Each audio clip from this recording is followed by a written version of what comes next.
வணக்கம். உங்களோடு சில மணித்துளிகள். இன்று பிப்ரவரி 19 உவே சாமிநாத ஐயர் அவர்கள் பிறந்த தினம்.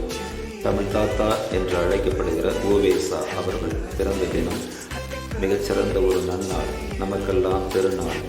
அப்படித்தான் கொண்டாட வேண்டும். ஆனால் கொண்டாடுகிறோமா என்பது கேள்வியாக இருக்கிறது. ஒரு தனி மனிதன் போராடி நம்முடைய தமிழ் இலக்கண இலக்கியங்களை கொண்டு வந்து சேர்த்தவர் அவர்தான். அவர் பட்ட பாடுகள் கொஞ்சம் நஞ்சமல்ல, இல்லையா? இது சிறப்பாக நிறைய இடத்தில் நாம் பேசுகிறோம். ஆனால் அவருடைய உண்மையான பாடுகள் எவ்வளவு கொடுமையானது, அவ்வளவு சிறப்பாக அவர் உழைத்திருக்கிறார் தமிழுக்காக. ஒரு தனி மனிதன். நாம் கூட்டு சேர்ந்து போராடி கூட பல விஷயங்களை வெற்றி பெற முடிவதில்லை. ஆனால் ஒரு தனி மனிதன் ஓலைச்சுவடிகளில் இருந்த பல இலக்கியங்களை தேடி சென்று அதையெல்லாம் கொண்டு வந்து அச்சியேற்றி நமக்கு தந்திருக்கிறார். என்று எளிதாக நாம் தமிழ் பேசுகிறோம், தமிழ் இலக்கியங்களை பற்றி சொற்பொழிவாற்றுகிறோம், இலக்கண உரைகள் தரப்படுகிறது. இதெல்லாம் எப்படி கிடைத்தது? ஒவ்வொரு மனிதனுடைய போராட்டத்தில் அவனுடைய வியர்வையிலிருந்து கிடைத்திருக்கிறது. அந்த அடிப்படையில் உவேசா அவர்கள், அவருடைய பங்கு, அவருடைய தியாகம் பெரிது. அது போற்றத்தக்கது, இல்லையா? கும்பகோணத்தில் உத்தமதானபுரம், அந்த ஊரே மிக சிறப்பான ஒரு ஊர். தானம், இல்லையா? அவர் தமிழுக்கு தமிழ் நமக்கு கொடுத்த தானம் என்றுதான் நினைக்க தோன்றுகிறது. உத்தமதானபுரம் என்ற ஊரில் பிறந்தவர். சென்னையில் மாநில கல்லூரியில் பேராசிரியராக பணி ஓய்வு பெற்றவர். அவருக்கு டாக்டர் பட்டமெல்லாம் வழங்கப்பட்டிருக்கிறது. ஆனால் அவர் இன்னும் சிறப்பாக கொண்டாடப்பட வேண்டும். அதுதான், தமிழ் சாதாரண ஒரு மொழி அல்ல. இந்திய மொழிகளில் தமிழ் மூத்த மொழி என்று உலகம் கண்டு கொண்டிருக்கிறது. ஆனால் ஏனைய மொழி பேசுகிறவர்கள் தமிழ் மீது ஒரு காழ்ப்புணர்ச்சியை வைத்திருக்கிறார்கள். தமிழ் இந்த அளவுக்கு உயர்வாக பேசப்படுகிறது என்ற ஒரு குமரல் அவர்களுக்கு இருக்கிறது. எப்படி குமரல்கள் இருந்தாலும் தமிழ் உயர்ந்து கொண்டே இருக்கும். எகிப்து நாட்டில் ஒரு வரலாற்று உண்மையை கண்டுபிடித்திருக்கிறார்கள். சிகை கொற்றன் என்ற ஒரு சொல் அங்கே பயன்படுத்தப்பட்டிருக்கிறது. அந்த புதைபொருள் ஆராய்ச்சியில் கிடைத்திருக்கிறது.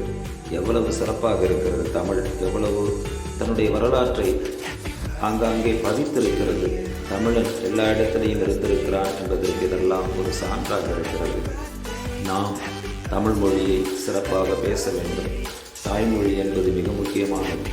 சாதாரணமாக சிலுவையில் அடிக்கப்பட்டது இந்த தமிழ். அதை உயிர்த்தெழ வைத்தவர் உவேசா அவர்கள். அதனால் இன்றும் சிலுவையில் ஆங்காங்கே தமிழ் அடிக்கப்பட்டு கொண்டுதான் இருக்கிறது. ஆனால் அவ்வப்போது நாம் தமிழ் உயிர்த்தெழுந்து கொண்டே இருக்கிறது. அதனால் தமிழை யாரும் அவ்வளவு சீக்கிரமாக அழித்து விட முடியாது. இது மிகச்சிறந்த இலக்கியங்களை கொண்டுள்ள ஒரு தமிழ் மொழி. சங்க இலக்கியம் ஒன்று போதாதான், அதை வேறு வகையாக பேசினார்கள். இன்று சங்க இலக்கியம் உலக புகழ் பெற்று கொண்டு வருகிறது. இதையெல்லாம் நினைத்து பார்க்க வேண்டியிருக்கிறது.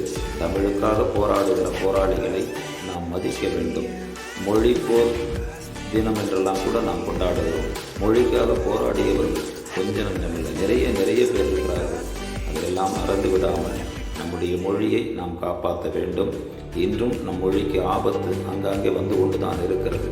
அதையெல்லாம் முறியடிப்பதற்கு மொழி போராளிகள் உருவாக வேண்டும்.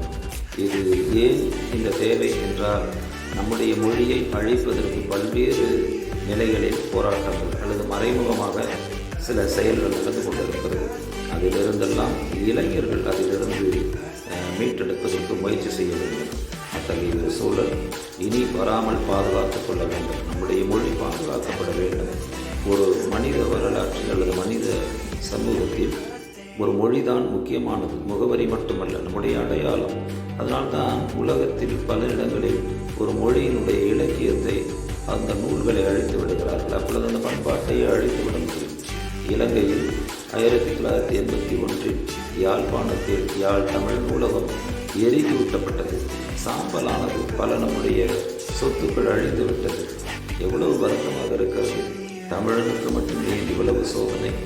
ஏன் தமிழன் மிக அறிவாளியாக அவன் முன்னேறி கொண்டே இருக்கிறான் என்ற கூறாமல் தமிழ் பண்பாட்டை சிதைக்க வேண்டும் என்ற முயற்சி எல்லோரும் எடுத்துக்கொண்டு இருக்கிறார்கள். அதிலிருந்து நம்முடைய தமிழ் மொழியை பாதுகாக்க வேண்டும். அதனால் பள்ளி குழந்தைகளுக்கெல்லாம் வெகு சிறப்பாக சொல்லித்தரப்பட வேண்டும். நம்முடைய மொழியினுடைய ஆழமையை சொல்லித்தர வேண்டும். அப்பொழுதுதான் தமிழ் மீண்டும் இன்னும் செழுமையாக இருக்கும் என்பதை நாம் மறந்துவிட முடியாது. அதனால் குழந்தைகளுக்கும் சொல்லித் தருவோம். தமிழை சிறப்பான முறையில் பேசுவோம். தாய்மொழிக்கு முக்கியத்துவம் கொடுப்போம். ஏனைய மொழிகளை நாம் குறை சொல்லவில்லை. அவரவர் மொழி அவரவர்களுக்கு உயர்வான, நம் மொழி நமக்கு உயர்வான. அதனால் உலகமே கொண்டாடுகிறது. இன்று ஆராய்ச்சியில் ஈடுபட்டு கொண்டிருக்கிறது. மற்றவர்கள் ஈடுபட்டு கொண்டிருக்கிற நேரத்தில் நாமும் நம் மொழிக்காக ஏதேனும் ஒன்று செய்ய முயற்சி செய்வோம்.